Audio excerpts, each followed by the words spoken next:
যশোরের বাঘারপাড়ায় নারিকেলবাড়িয়া মাধ্যমিক বিদ্যালয়ে উৎসব মুখর পরিবেশে বার্ষিক ক্রীড়া প্রতিযোগিতা, সাংস্কৃতিক অনুষ্ঠান এবং পুরস্কার বিতরণী সম্পন্ন হয়েছে।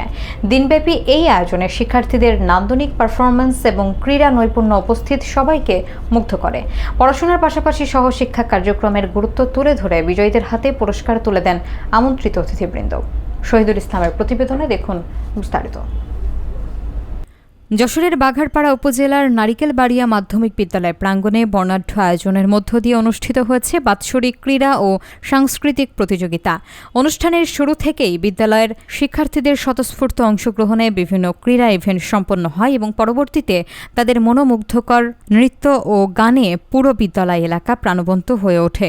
অনুষ্ঠানে প্রধান অতিথি ছিলেন বাঘারপাড়া উপজেলা বিএনপির সাবেক সিনিয়র যুগ্ম আহ্বায়ক এবং সাবেক উপজেলা চেয়ারম্যান মশিউর রহমান।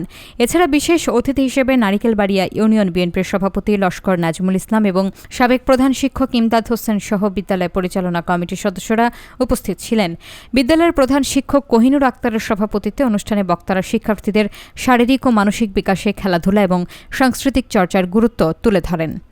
তারা বলেন, সঠিক শৃঙ্খলা এবং নেতৃত্ব গঠনের জন্য কেবল পাঠ্যপুস্তকের জ্ঞানই যথেষ্ট নয়, বরং সহশিক্ষা কার্যক্রম শিক্ষার্থীদের ভবিষ্যৎ জীবন গঠনে সহায়ক ভূমিকা পালন করে।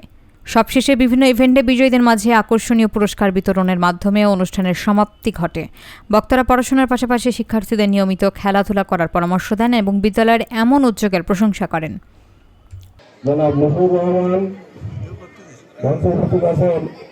সদ্য বিদায়ী নারিকেলবাড়ি স্কুলের প্রধান শিক্ষক জনাব ইমদাদ হোসেন এবং আমাদের নারিকেলবাড়িয়া জাতীয়তাবাদী দলের বিভিন্ন পর্যায়ের নেতৃবৃন্দ মঞ্চে উপস্থিত আছেন।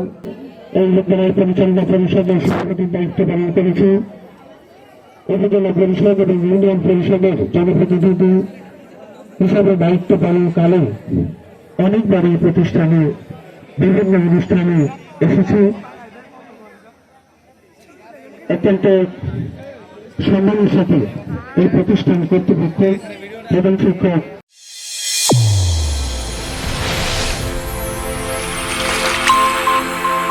চ্যানেল A1 হৃদয়ের স্পন্দন।